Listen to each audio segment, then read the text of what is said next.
Amén. Gloria a Dios. Que el Señor me los bendiga, mis amados hermanos, una vez más en el nombre de Jesús.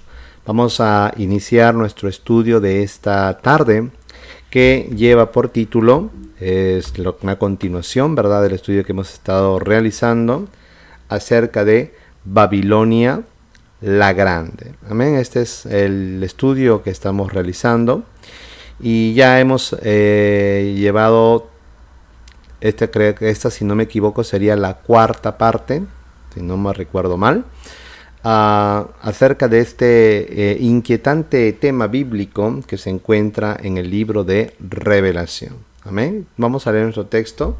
Apocalipsis capítulo 17, versos del 1 al 6, dice de la siguiente manera, en la versión Nácar Colunga, dice: Vino uno de los 7 ángeles que tenía las 7 copas y habló conmigo y me dijo: Ven, te mostraré el juicio de la gran ramera, que está sentada sobre las grandes aguas, con quienes han fornicado los reyes de la tierra, y los moradores de la tierra se embriagaron con el vino de su fornicación. Llevóme en espíritu al desierto y vi una mujer sentada sobre una bestia bermeja o escarlata, ¿verdad?, llena de nombres de blasfemias, la cual tenía 7 cabezas y 10 cuernos. La mujer estaba vestida de púrpura y grana, y adornada de oro y piedras preciosas y perlas, y tenía en su mano una copa de oro, llena de abominaciones y de las impurezas de su fornicación. Sobre su frente llevaba escrito un nombre, misterio: Babilonia la Grande, la madre de las rameras y de las abominaciones de la tierra. Vi a la mujer embriagada con la sangre de los mártires de Jesús, y viéndola me maravillé sobremanera. Amén. Gloria a Dios. Nosotros ya hemos hablado acerca de esta entidad que aparece en el libro de Apocalipsis, que el apóstol Juan se le muestra como una prostituta, como una ramera cabalgando sobre una bestia escarlata o bermeja de color rojizo, que tiene 7 cabezas y 10 cuernos. El misterio de esta mujer, el cual lleva por nombre Babilonia la Grande, la madre de todas las rameras y de las abominaciones de la tierra, con quienes han fornicado los reyes de la tierra, y los moradores de la tierra se han embriagado con el vino de su fornicación. Y ya hemos hablado acerca de qué representa esta mujer, ¿verdad? La gran mayoría, incluso los reformadores, creían que esta mujer o esta prostituta, esta ramera, representaba a la Iglesia Católica. Pero el libro de Apocalipsis se interpreta a sí mismo. O sea, nosotros no tenemos por qué especular. Podemos, sí, Magari, tratar de aplicar, ¿verdad? Aplicar un principio y aplicarlo a ciertas entidades o ciertas, diríamos así, organizaciones que puedan tener las características de esta mujer. Pero el libro de Revelación le dice, en este caso, el ángel que le está mostrando la visión al apóstol Juan, le dice acerca de este misterio: ¿quién es esta mujer y quién es la bestia que la trae? Y aquí lo vemos en Apocalipsis 17 y 18, y dice: y la mujer que has visto es la gran ciudad, ¿ok? La gran ciudad, que reina sobre los reyes de la tierra. De manera de que al apóstol Juan se le dice quién o a quién representa esta mujer simbólicamente, esta prostituta, esta ramera, que lleva por nombre, en un sentido espiritual y simbólico, Babilonia la Grande, la madre de todas las rameras y de las abominaciones de la tierra. Y al apóstol Juan se le dice de que esta mujer que has visto es la gran ciudad. De manera de que esta mujer o esta prostituta representa a una ciudad. ¿Y por qué una ciudad? Porque diríamos así: recuerde que la mujer está cabalgando a la bestia escarlata, que sería el gobierno del anticristo y el anticristo mismo.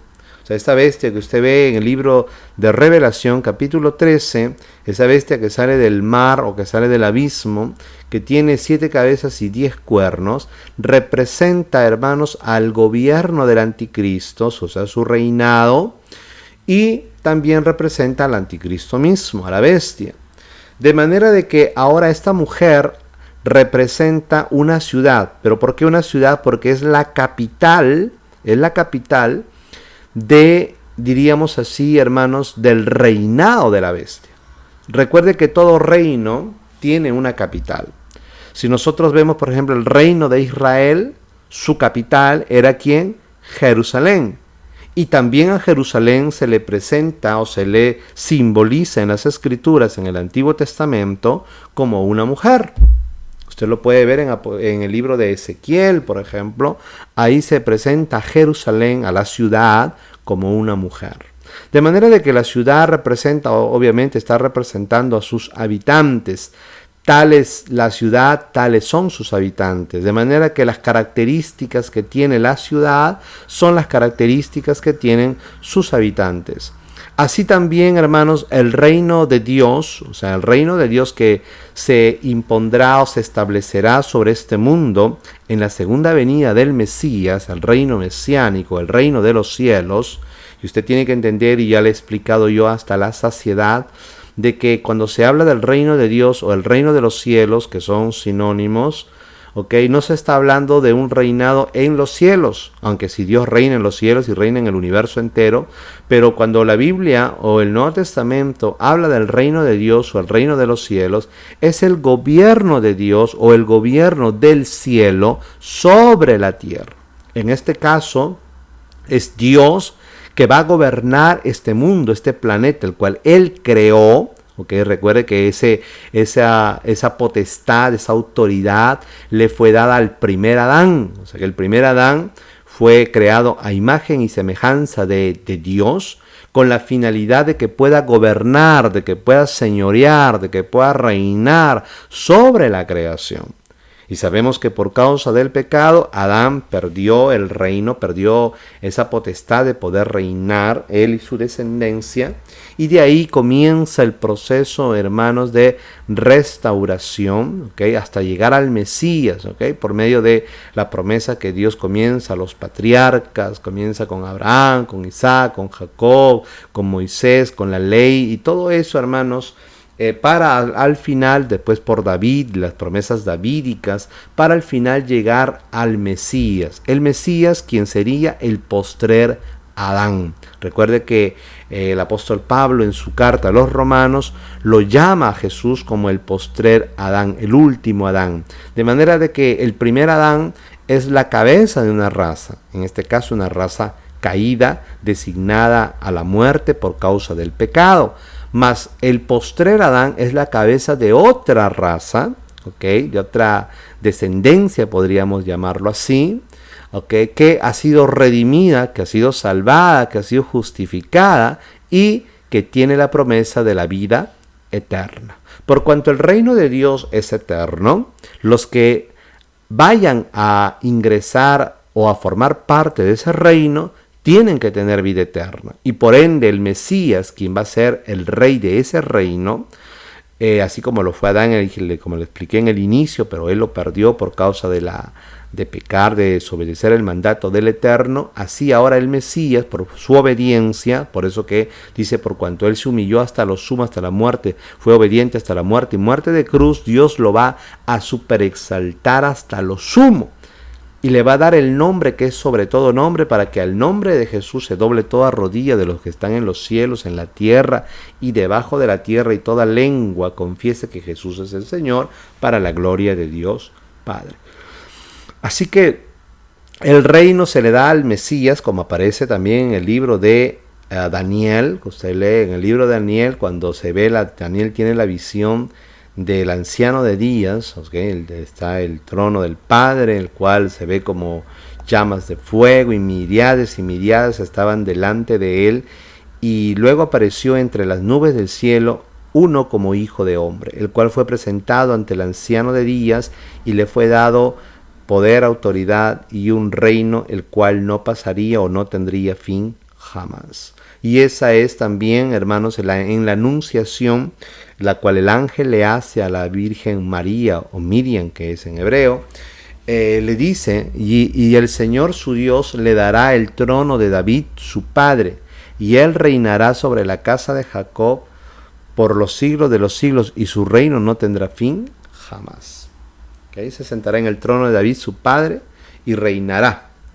Entonces, esa es la promesa que Dios hizo al Mesías. De manera que Jesús trae consigo el reino de Dios. O sea, Jesús va a reinar sobre la tierra. En este caso, vamos a decirlo de la manera correcta, es Dios quien va a reinar por medio de su Mesías. Por eso cuando usted lee el capítulo 11 del libro de Revelación, dice, los reinos de este mundo han venido a ser ahora, en el sonido de la séptima trompeta, los reinos de nuestro Señor, o sea, de nuestro Dios, y de su Mesías, y Él reinará por los siglos de los siglos. Amén. Entonces, así como ese reino venidero, también va a tener una capital. ¿Okay? Y esa capital va a ser también una ciudad. De manera de que esa ciudad será ¿cuál?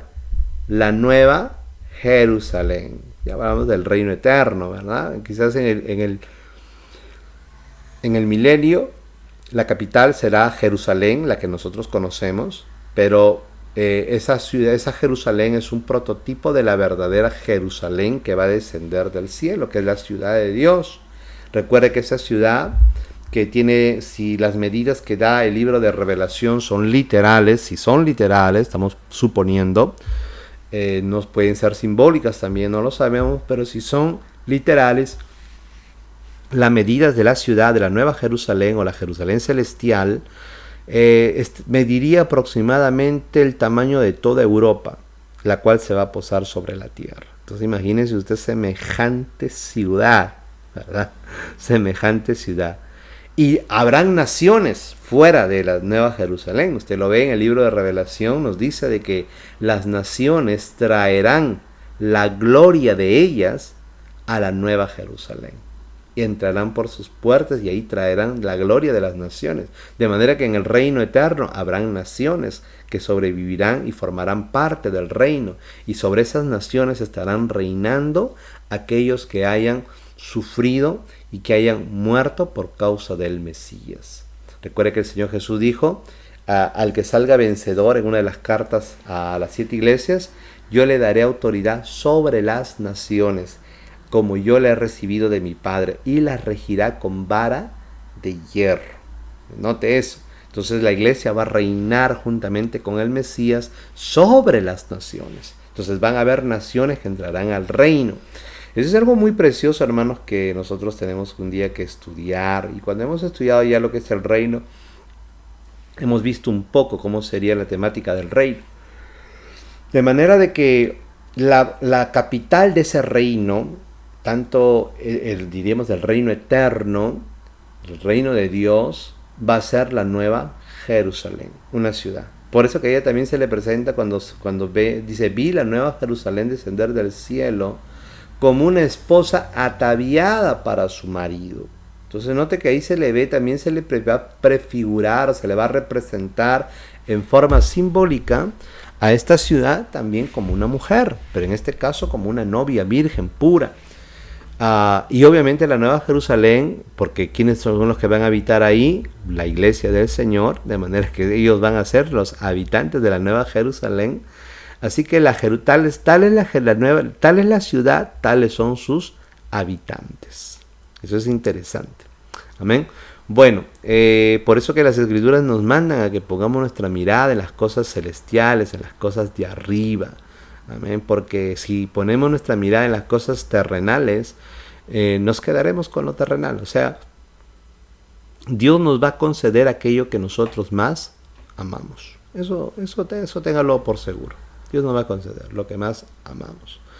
Así que, así como ya le dije que estas ciudades, tanto la Nueva Jerusalén, como ciudades antiguas como Tiro, Babilonia misma, Nínive, fueron representadas por medio de mujeres simbólicamente.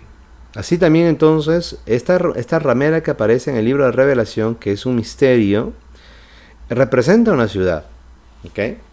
En este caso, va a representar en el tiempo del apóstol Juan y por todos los tiempos, y ahí obviamente va a haber una ciudad al final de los tiempos, cuando se levante el reinado del anticristo, va a haber una ciudad, hermanos, va a haber una ciudad que será la capital. O sea, la bestia va a reinar sobre el mundo, va a gobernar sobre la tierra, pero lo va a hacer desde un lugar físico. De manera que su sede de gobierno va a ser una ciudad, no sabemos cuál, que ahorita no podemos especular en pensar muchas ciudades, pero podríamos nosotros imaginar ciertas cosas, como por ejemplo, el Señor le dice a una de las iglesias de Apocalipsis, yo sé dónde vives, le dice, donde está el trono de Satanás. Incluso el reino de las tinieblas, tiene un centro de gobierno, o sea, tiene una ciudad que es el centro de su reinado, donde está el trono, así como Jerusalén era el lugar donde estaba el trono del rey de Israel, de la descendencia davídica, ahí estaba el trono. Así también le dice el Señor a una de las iglesias, yo sé dónde vives, donde Satanás tiene su trono. O sea que Satanás tiene una ciudad donde ha establecido su trono. Y si no me equivoco, esa carta estaba dirigida a la iglesia de Pérgamo. A la iglesia de Pérgamo. Y es ahí en la ciudad de Pérgamo donde las escrituras nos dicen de que Satanás tenía su trono. Interesante. Ahora cuando usted lee el libro de Revelación, dice de que Satanás le dará a la bestia su autoridad, su poder y su trono. Su trono. Entonces muy posiblemente sea la ciudad donde la bestia va a reinar, va a gobernar en el futuro, donde Satanás tiene su trono. Y eso es lo que tenemos que investigar, cuál es el trono de Satanás.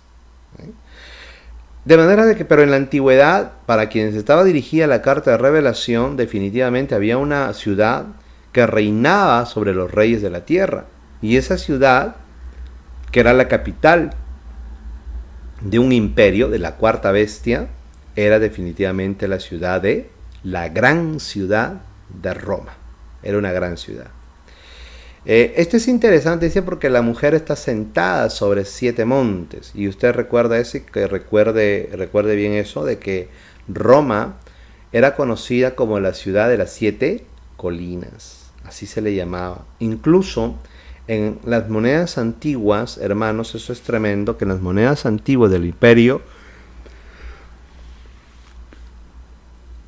se representaba a Roma como una mujer sentada sobre 7 colinas, sobre 7 montes.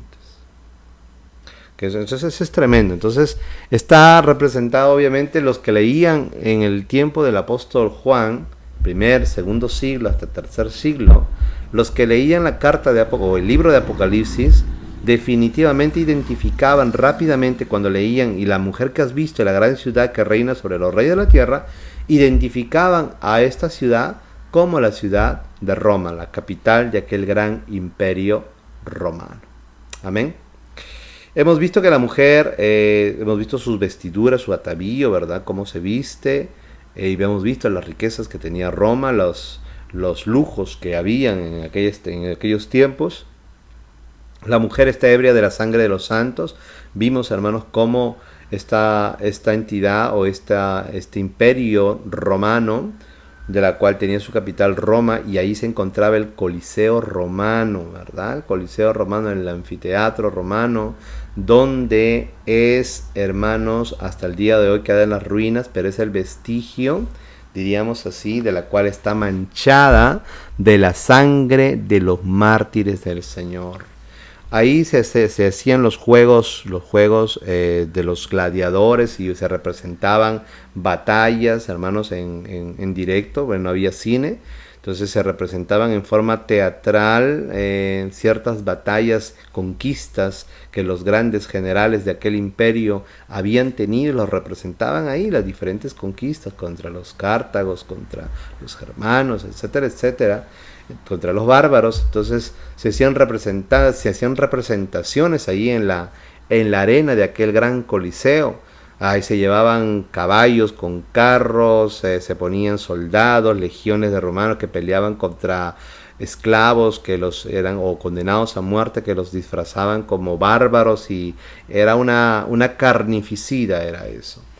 Pero también después en el año 64 de nuestra era, con Nerón, que fue donde inició las persecuciones contra la iglesia del Señor. Ahí comenzaron, luego siguieron las grandes 10 persecuciones aproximadamente, donde los cristianos, después de haber sido acusados o tomados como chivo expiatorio por Nerón, este emperador loco, que se le acusó de quemar, de incendiar la ciudad de Roma en el año 64, más o menos 65. Entonces él, para lavarse las manos, tomó como chivo expiatorio a los cristianos, ¿no? Aludiendo a los cristianos y a los judíos, porque de las 14 diríamos así, barrios, bueno, como usted quiera llamarlo de esta manera, que estaba conformada la ciudad de Roma, se quemaron 10 y sobrevivieron 4, y esas 4 pertenecían a judíos y a cristianos, donde vivían más judíos y cristianos. Entonces, por eso que se acusó, o Nerón acusó a los cristianos de que ellos fueron los que incendiaron la ciudad. Y ahí comenzó pues la grandes persecución. Entonces llevaban a los cristianos por el simple hecho, el único delito era ser cristiano. En un mundo politeísta donde se permitían todos los cultos y todos los tipos de dioses, pero hubo un tal odio hacia el nombre de ser cristiano, y obviamente eso es pues el odio hacia Cristo mismo y a sus seguidores, de manera de que Roma se vio manchada, ebria de la sangre de los mártires y de los santos del Señor. Murieron devorados por leones, familias enteras, ancianos, mujeres, niños, investidos por toros, quemados vivos como antorchas humanas, crucificados, decapitados, despedazados por las fieras, etcétera, etcétera, etcétera. Bueno, entonces vimos su nombre, y aquí es lo que hemos estado analizando, ¿verdad? Babilonia, la grande madre de todas las rameras. ¿Por qué se le pone Babilonia? En honor justamente a aquella gran ciudad que fue el inicio, diríamos así, de la civilización en aquellos tiempos, que vendría de Babel, ¿verdad? Ustedes saben, Nimrod fue el primer Gibor, el cual edificó una ciudad, edificó varias ciudades, pero edificó una ciudad que se llama Babel. Edificó Babel. Fue el comienzo de su reino. Babel, Erec, Akkad y Calné, en la tierra de Sinar. De esta tierra salió para Asiria, y en Asiria edificó Nínive, Rehobot, Calá y Resén, entre Nínive y Calá, la cual es ciudad grande. ¿Se da cuenta cómo Nínive también es considerada una ciudad grande? Babel, en sus inicios, y ahí en Babel se edificó una torre. Nimrod, el primer antimesías, y la primera Babilonia. Eso lo hemos visto la última vez, el último estudio que hemos tenido, donde se nos habla, hermano, de la edificación de aquella torre, ¿verdad? De aquella torre que se encontraba en la tierra del Sinar. Ahí edificaron los hombres postdiluvianos, o sea, de la descendencia de Noé, los hijos de Noé, cuando se multiplicaron y se esparcieron sobre la tierra. Se llegaron hasta esta llanura en el Sinar, y ahí dijeron: edifiquemos una ciudad y una torre, y hagámonos de un nombre famoso por si fuéramos esparcidos sobre la tierra.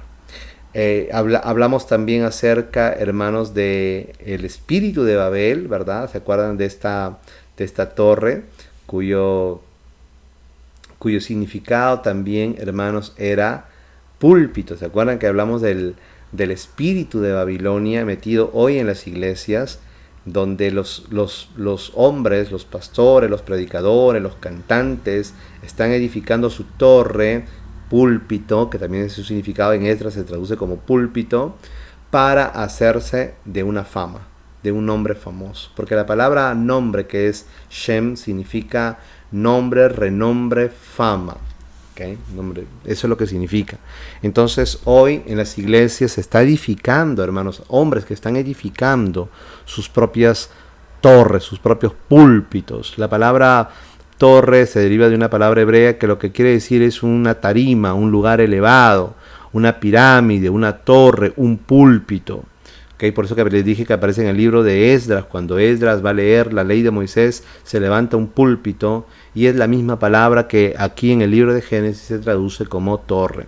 Y eso es lo que estuvimos hablando la última vez, este espíritu de Babel metido en las iglesias, donde los cantantes que frustrados que no pudieron ser famosos en el mundo, ahora quieren levantar su púlpito para hacerse de un nombre famoso dentro de la iglesia, dentro del cristianismo. Y muchos lo han hecho, donde lo que predomina son sus nombres, o incluso las iglesias, sus ministerios, el nombre de los pastores, ¿no? Fulanito de tal, el gran evangelista tal, el apóstol tal, el profeta tal. Eso no es nada más que otra cosa que el espíritu de Babel.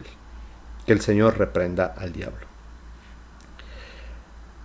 Vemos ahí que el Babel deriva probablemente del acadio, que es Babil, puerta de Dios, traducción a su vez del nombre original sumerio de Babilonia, de acuerdo con el relato bíblico, y el nombre de la ciudad deriva del hebreo Balbal, que significa confundir, puesto que allí sería donde Dios confundiera las lenguas de los hombres. Ahora, Nimrod y Semiramis. Vamos a ver por qué se habla del misterio babilónico. ¿Okay? En esta mujer, que es esta ciudad que representa Roma y que va a representar a las distintas ciudades donde el sistema político religioso va a establecer su capital para su gobierno mundial y ejercer el dominio sobre los moradores de la tierra y lanzar su odio y su persecución contra el pueblo de Dios.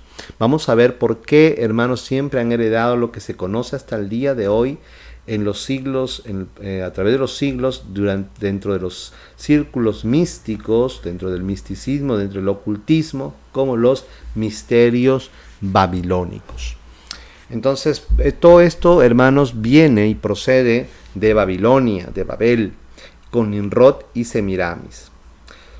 Según la erudición antigua, Nimrod se casó con una mujer llamada Semiramis, quien se convirtió junto a su esposo en la reina del primer reino babilónico.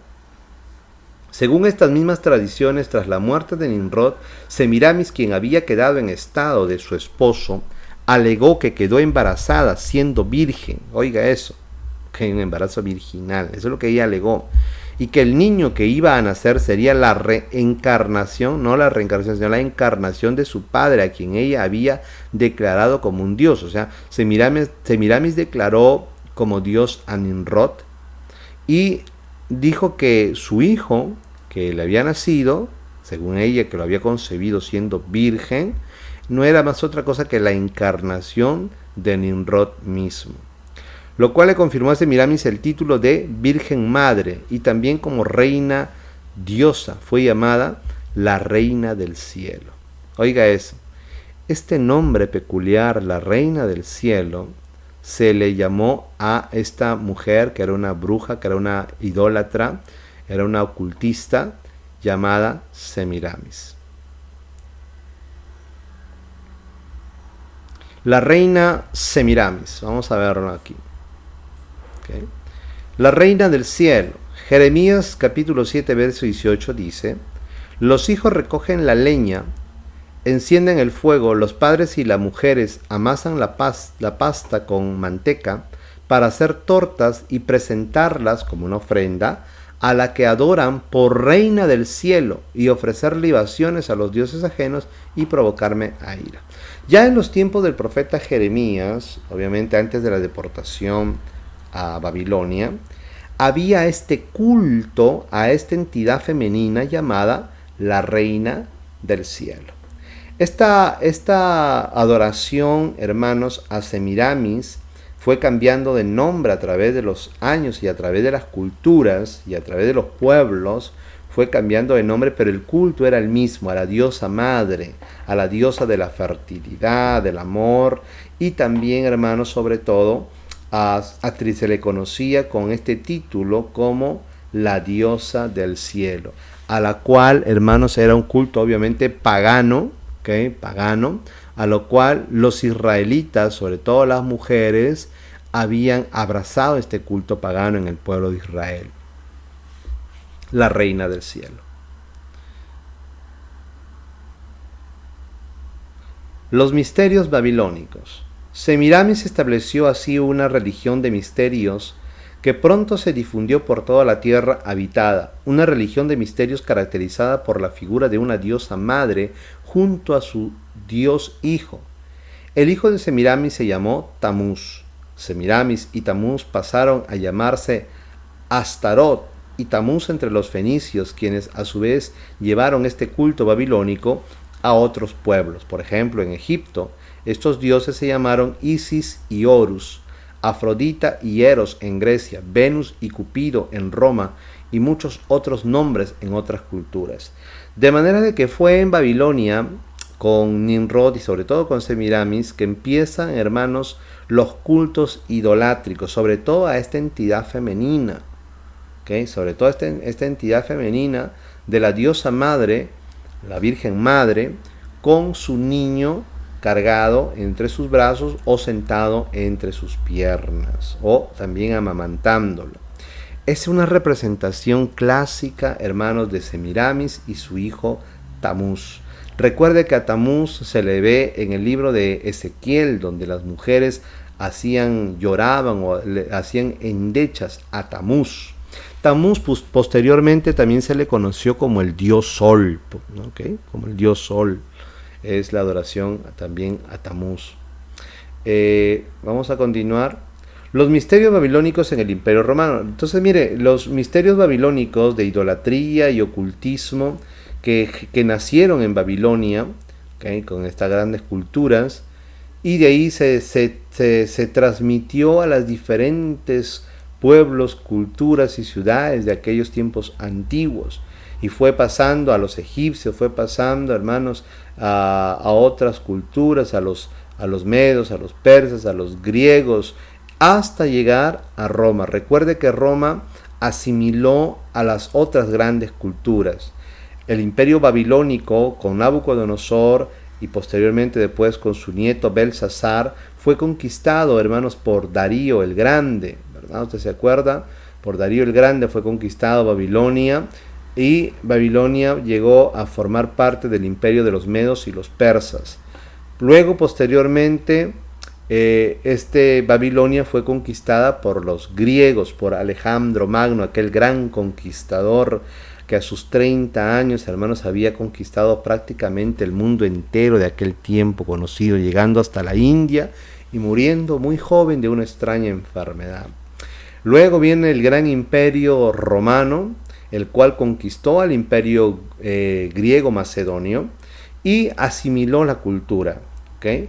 Y no solamente, hermanos, la cultura en el sentido de la filosofía, el sistema de gobierno y todas otras cosas, conocimientos que los griegos habían obtenido, como una cultura muy rica, pero también sus prácticas idolátricas, sus dioses. Porque si hay algo que los griegos tenían, a pesar de sus conocimientos filosóficos y eran grandes pensadores, es que, hermanos, los griegos se caracterizaron por ser demasiado idólatras, politeístas. Por eso que el apóstol Pablo dice: procurando ser sabios, se hicieron necios, cambiando la gloria del Dios incorruptible en semejanza de cosas corruptibles, cosas creadas a semejanzas de hombres, de animales, cuadrúpedos, reptiles, etcétera, etcétera, etcétera. Cuando él dice procurando ser sabios, se hicieron necios. ¿Por qué? Porque él está hablando sobre todo de la cultura greco-romana y sobre todo griegos, porque los griegos, hermanos, eran grandes pensadores. De ahí salieron grandes escuelas filosóficas como Aristóteles, Platón, los epicúreos, los estoicos, ¿verdad? Grandes escuelas filosóficas, grandes pensadores, pero eran, hermanos, procurando ser sabios, se hacen necios porque cambiaron la gloria del Dios incorruptible en semejanza de cosa corruptible. Y así fue cuando se fundó el panteón de los griegos, donde estaban todos los dioses y ahí se rendían culto a los diferentes dioses y dentro de toda la mitología griega. Los misterios babilónicos en el Imperio Romano, que llegó posteriormente a Roma, los misterios babilónicos alcanzaron su esplendor durante el reinado de Nabucodonosor II. Tras la caída del imperio, los sacerdotes babilónicos fueron obligados a huir y se trasladaron a la ciudad de Pérgamo. ¿Se acuerdan que hablamos de Pérgamo, verdad? Y de igual forma los etruscos, recuerde que el imperio romano procede de los etruscos, ¿verdad? Los etruscos fueron influenciados por esta religión, por lo cual a los misterios babilónicos se les conoció también como los misterios etruscos. Oiga eso. Entonces los etruscos, de donde proceden los romanos, los italianos, ¿okay? Ellos, hermanos, asimilaron, fueron los depositarios de los grandes misterios babilónicos. Y posteriormente esto pues se asentó en lo que fue las bases del imperio romano como religión. En Pérgamo, los misterios babilónicos estaban representados por un dios en forma de serpiente que obraba milagros de sanidad. Hoy en día esta misma serpiente es el símbolo de la medicina y estamos hablando de este dios que se llamaba Esculapio. Era una serpiente enrollada en un asta, ¿okay? Que se dice que hacía milagros, se encontraba en la ciudad de Pérgamo y muchas personas viajaban desde muy lejos hasta la ciudad de Pérgamo para rendirle culto y sacrificio a este dios llamado Esculapio, de la cual hace pues es el símbolo de la medicina, porque este dios era el dios de la sanidad, por eso es el símbolo de la medicina, para que usted entienda de dónde proceden todos estos rituales. Los misterios babilónicos en el Imperio Romano. Continuamos. Cuando Pérgamo quedó bajo el dominio de los romanos, fue entonces el Imperio Romano el que se convirtió en el cuartel general de los misterios babilónicos. Entonces recuerde que de Babilonia todo ese conocimiento llegó a los etruscos y se estableció sobre todo en Pérgamo, en la ciudad de Pérgamo. Y cuando Roma se convierte en un gran imperio, la ciudad de Pérgamo, que se encontraba en Asia Menor, llegó a convertirse en una provincia del Imperio Romano. ¿Okay? Por lo tanto, todos los sacerdotes, el culto y los conocimientos de los misterios babilónicos que después heredaron los etruscos, pasó, hermanos, a manos de los romanos. Entonces, eso se convirtió en el cuartel general de los misterios babilónicos. El culto romano Esculapio, usted lo ve ahí, una estatua de Esculapio, ahí está la vara con esta serpiente enrollada. Y usted sabe, hermanos, que la serpiente representa pues al diablo, a Satanás, que el Señor lo reprenda. Amén. Los misterios babilónicos en el Imperio Romano, continuamos, en el año 60 se formó el triunvirato entre Cayo Pompeyo y César para gobernar Roma. Tras la muerte de Cayo y la derrota de Pompeyo por parte de Julio César, este último se convirtió en el máximo gobernante de Roma, aunque no con el título de emperador. Recuerda eso, Julio César nunca llevó el título del emperador porque él estaba gobernando sobre la república, ¿okay? Era como un canciller. También se convirtió en el sumo, pero también se convirtió en el sumo sacerdote de los misterios babilónicos, porque usted tiene que entender esto de que los grandes imperios, las civilizaciones antiguas tenían, su gobierno estaba formado por dos cabezas, el poder político y el poder religioso, iban de la mano. Ahora bajo el nombre de misterios mitraicos, recuerden, en honor al dios Mitra. El título en idioma latín era el Pontifex Maximus, el sumo pontífice o sumo sacerdote. La palabra pontífice hace alusión al constructor de puentes, ¿okay? a los constructores de puentes. Pero ¿por qué se le llama también sumo pontífice o sumo sacerdote? Porque el sumo sacerdote es un puente, ¿okay? Es un puente que conecta a Dios con los hombres. Entonces por eso que se le llama sumo pontífice o sumo sacerdote. Los misterios mitraicos, título que heredaron todos los emperadores romanos, escuche eso, incluyendo a Constantino el Grande, quien fue el sumo sacerdote de los misterios mitraicos y cabeza de la iglesia cristiana posteriormente, de la iglesia cristiana católica, obviamente romana, otro de los famosos antimesías de la historia. Entonces aquí vamos a ver cómo el emperador se convierte en el depositario y en la cabeza no solamente política, sino religiosa del imperio y heredero de, hermanos, los misterios babilónicos y los misterios mitraicos, o sea, del culto a Mitra. Cuando se oficiaba el culto a Mitra, era el emperador que oficiaba como sumo pontífice o como sumo sacerdote, el cual se sacrificaba un toro y él se bañaba con la sangre de ese toro. ¿Okay? O sea, ese era el culto que se ofrecía al dios Mitra. El denario, usted sabe que el denario era la moneda romana, ¿okay? El denario. Y ahí se han encontrado monedas de denario antiguas, y ahí está la inscripción de sumo o máximo pontífice. Pontíficis maximus. ¿Okay? Estaba la cara del emperador de turno, como Calígula, Nerón, etcétera, etcétera. Y había una inscripción alrededor que decía Pontíficis maximus, o sumo pontífice. Posteriormente, ese conocimiento, que estamos hablando de un conocimiento de Babilonia, porque recuerda que Babilonia es una entidad, si bien es cierto, es una ciudad, cuando se habla en el libro de Apocalipsis, pero también es heredera de un conocimiento, un misterio babilónico, que viene desde la antigüedad, que no es más que otra cosa que conocimientos satanistas y ocultistas. ¿Okay? Porque recuerden esto, hermanos, que los grandes poderes políticos, los gobernantes se valen del ocultismo para poder dominar. Por ejemplo, le doy aquí una, diríamos así, una espiga. Adolfo Hitler, él, hermanos, era conocedor del ocultismo. Él manejaba mucho el ocultismo. Seguramente también conoció los misterios babilónicos, pero él era un hombre muy supersticioso y practicaba el ocultismo. Por eso que él mandó gente de su partido para poder buscar el Santo Grial, ¿verdad? El Santo Grial, la espada que atravesó el costado del Señor.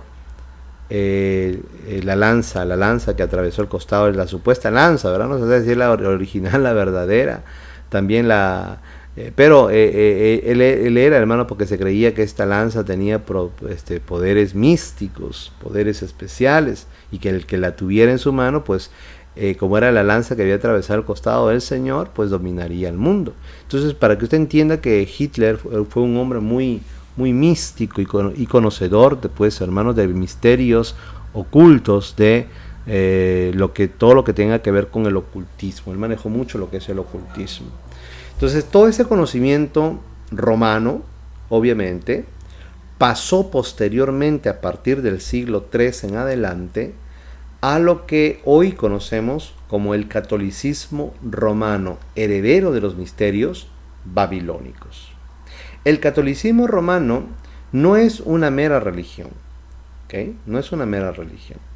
Empezó como una mera religión, y usted recuerda que la religión era, diríamos así, representaba una parte importante dentro del gobierno, dentro de lo que era, hermanos, el imperio, el reinado y el gobierno del imperio romano.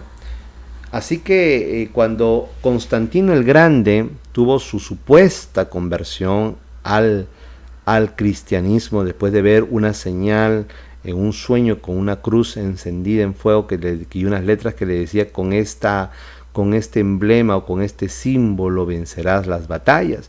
Así él adoptó la cruz como su estandarte en vez del águila, porque recuerde que el estandarte del imperio romano era el águila. De manera que él abraza la cruz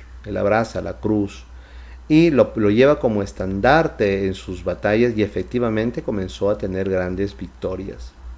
Así fue como Constantino declara como religión oficial de aquel gran imperio romano en el siglo III al cristianismo. De manera que el cristianismo, de lo que fue una religión perseguida, pasó a formar parte de la religión oficial del imperio y se prohibió cualquier otro tipo o cualquier otra práctica de cualquier otra religión pagana. De manera de que los templos paganos que polulaban en aquel tiempo en todo el imperio romano fueron, diríamos así, fueron desvalijados y entregados esos templos, esos santuarios, para que fueran los lugares de culto de la iglesia cristiana. Así fue como nacieron las famosas catedrales, que las catedrales no son otra cosa, muchas de ellas, sobre todo las más antiguas, no son otra cosa que templos que estaban dedicados a los dioses paganos antiguos, a los ídolos, pero que con la conversión supuesta de Constantino se entregaron todas esas estructuras con sus distintos inmuebles y todo lo que ello tenía, para que sean ahora la iglesia cristiana que hicieran ahí sus reuniones. Y así fue como el cristianismo comenzó a cobrar, hermanos, fuerza, comenzó a ocupar un lugar preponderante dentro de lo que fue el imperio romano. Constantino era el sumo continuaba siendo el sumo pontífice de la nueva religión, en este caso la religión cristiana. Por eso que fue él que precedió el primer concilio, no de la iglesia cristiana, porque la verdadera iglesia cristiana tuvo su primer concilio en Jerusalén, en el capítulo 15 del libro de los Hechos. Usted ve ahí cuando se trató el asunto de la conversión de los gentiles y cómo deberían salvarse y todo eso. Pero ahí se llevó, hermanos, el concilio de Nicea, el gran concilio de Nicea, ¿okay? En el año 300, casi 400. El catolicismo romano entonces pasó a formar parte, y vamos a ver, vamos a mirar lo que dice ahí. El mismo Constantino, como está registrado en la historia mundial, mudó la capital del imperio a un lugar de la actual Turquía, la cual llamó Constantinopla, hoy la actual Estambul.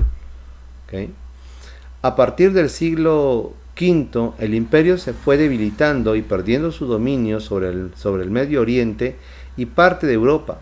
Paralelo a todos estos acontecimientos, el obispo de Roma se iba haciendo cada vez más fuerte dentro del cristianismo católico, como se le designó a la fe de los apóstoles después del concilio de Nicea en el 325 después de Cristo. Este obispo de Roma, que ahora era llamado Papa, título latino de afecto y respeto que significa padre, ¿okay? De manera de que, recuerde esto, ¿cómo es que nace la Iglesia Católica Romana o la Iglesia Apostólica Romana? ¿Cuál es su nacimiento? Ellos alegan ser los sucesores de Pedro, ¿verdad? O los papas alegan ser los sucesores de Pedro, atribuyendo de que Pedro fue el primer papa, cosa que es falso. En ningún momento, hermanos, Pedro se proclamó, ni las escrituras lo proclaman como papa, ¿no? Él fue un apóstol, fue un siervo, él se considera un anciano, o sea, un pastor, como usted en una de sus cartas dice, yo anciano igual que ustedes, él se considera un anciano nada más, un siervo, ¿okay? Pero en ningún momento, hermanos, él fue llamado papa, ni se sentó en un trono, porque eso es interesante, porque usted tiene que entender aquí, por eso le decía yo, de que el catolicismo romano es más que una simple religión, ¿okay? Porque la cabeza de esta entidad religiosa, política, económica y todo lo que eso conlleva, se siente en un trono. Los discípulos, ni siquiera el Mesías mismo, hermanos, el cual, sí, tiene ahorita, hermanos, pues la Biblia dice que él se sentará en el trono de David, su padre, pero eso está en el futuro. Pero en su vida terrenal, en su ministerio terrenal, él jamás se sentó en ningún trono, ni mucho menos los discípulos, los apóstoles, jamás se sentaron en ningún trono. Mas, sin embargo, el obispo de Roma, después de que el gobierno político como tal, gobernada en aquel tiempo por Constantino, se fue debilitando, y después de la caída del imperio romano en el siglo, casi a finales del siglo III, empezado el siglo IV, cae el Imperio Romano te recuerda que el Imperio Romano se divide en dos, Oriente y Occidente, ¿okay? Se divide en dos. Entonces cae el Imperio Romano de Occidente, permaneciendo el Imperio Romano de Oriente con la capital, ahí Constantino trasladó la capital de Roma a lo que es Estambul, lo que es la actual Turquía, ¿okay? Y ahí la llamó Constantinopla. Luego de su debilitamiento, después de la caída, hermanos, sobre todo del Imperio Romano de Occidente, el obispo de Roma, recuerden esto, que los obispos, pues que eran gente, obreros, siervos, humildes, pastores, dedicados a la grey del Señor, empezaron a cobrar importancia. Dejó de ser la iglesia perseguida y se fue acomodando, empezó a encontrar, hermanos, su acomodamiento dentro de la sociedad romana. Porque recuerde que las religiones, pues, los sacerdotes eran tenidos en muy alta estima en aquellos tiempos de los cultos paganos. Así también entonces los obispos, que no son otra cosa que los pastores, comenzaron a tener renombre y aprecio dentro de lo que era el sistema de gobierno del Imperio Romano. Y así fue, hermanos, como el obispo de Roma reclama la supremacía, y ahí donde nace justamente, nuevamente aquí es el espíritu de Babel, el espíritu babilónico, donde el obispo de Roma comienza a levantar su púlpito, su torre, para hacerse de un hombre famoso. Y él reclama autoridad y supremacía sobre el resto de obispos y pastores de toda la iglesia esparcida en el mundo de aquel tiempo, alegando de que así como Roma era la capital en aquel tiempo, antes de la caída del Imperio Romano de Occidente, era la capital del Imperio Romano, y de manera de que la iglesia era, hermanos, la iglesia del Señor, decían ellos que era el centro del universo, y por tanto la iglesia que se encontraba en Roma, y por ende el obispo de Roma, ya que Roma era la capital del imperio, así también entonces el obispo de Roma tenía que tener la supremacía y la autoridad y el gobierno sobre todas las iglesias de aquel tiempo conocido, sobre todo la iglesia católica. La palabra católica significa universal, en el sentido de que la iglesia del Señor ya no estaba solamente relegada a una raza, como era la raza judía, la raza hebrea, a una sola lengua, como era la lengua hebrea, sino que ahora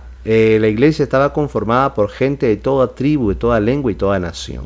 Y por eso que se le llama la iglesia universal, la iglesia católica. Ahora, la iglesia católica apostólica romana, eso es otro cantar, ¿verdad?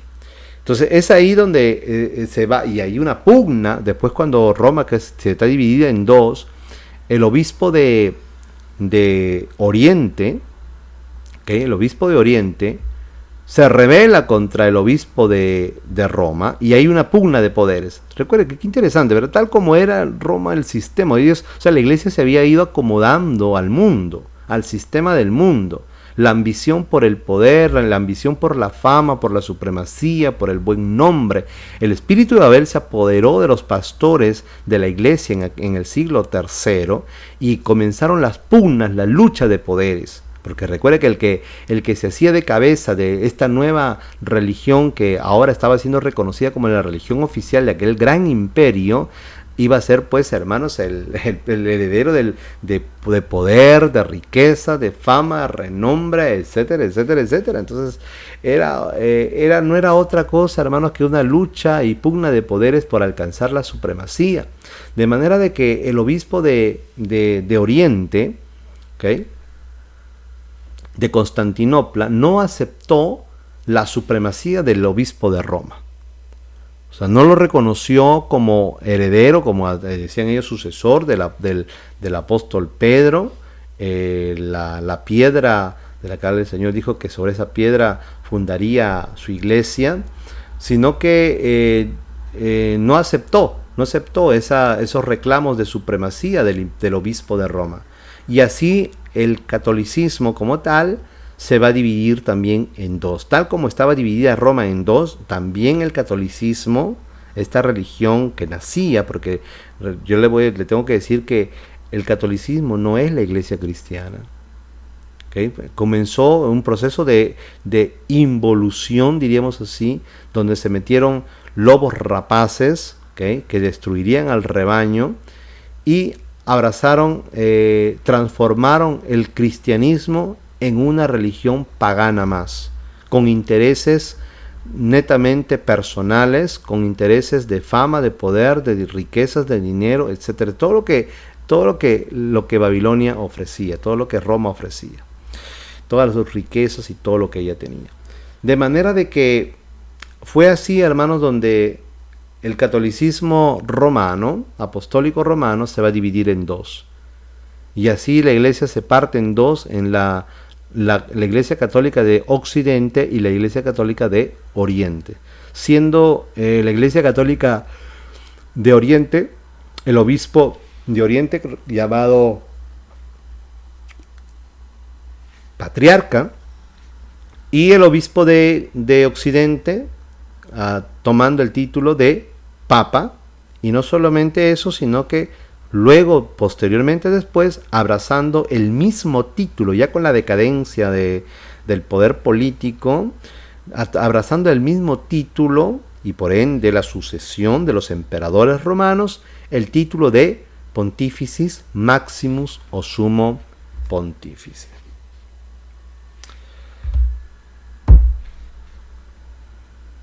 El catolicismo romano heredero de los misterios babilónicos. Continuamos. El obispo de Roma entonces no solo heredó la gloria y fama del emperador, sino también el título de sumo pontífice, la doctrina babilónica y los pensamientos helenistas, todos los cuales fueron acrisolados en esa nueva forma de religión romana llamada ahora cristianismo católico apostólico romano. ¿Okay? Había nacido una nueva religión. La religión católica alega de que ellos son el verdadero cristianismo, pero no. La religión católica nace en Roma.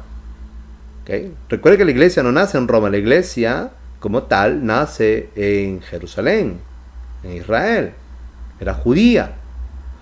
Aquí el cristianismo fue tomado solamente como pretexto. Los lobos rapaces que se introdujeron como obispos solamente, hermanos, utilizaron el nombre del cristianismo, que se había convertido en la religión oficial de aquel gran imperio, para poder obtener sus pretensiones personales, como fama, riqueza, poder, etcétera, etcétera. Entonces ahí fue donde nace lo que es, hermanos, el cristianismo católico apostólico romano, que no es otra cosa que una religión pagana. Es un sincretismo de la mezcla de cristianismo con pensamientos helenistas y con prácticas babilónicas. O sea, una mezcla de los conocimientos babilónicos, de los misterios babilónicos, de los misterios mitraicos, con cristianismo y con filosofía helenista.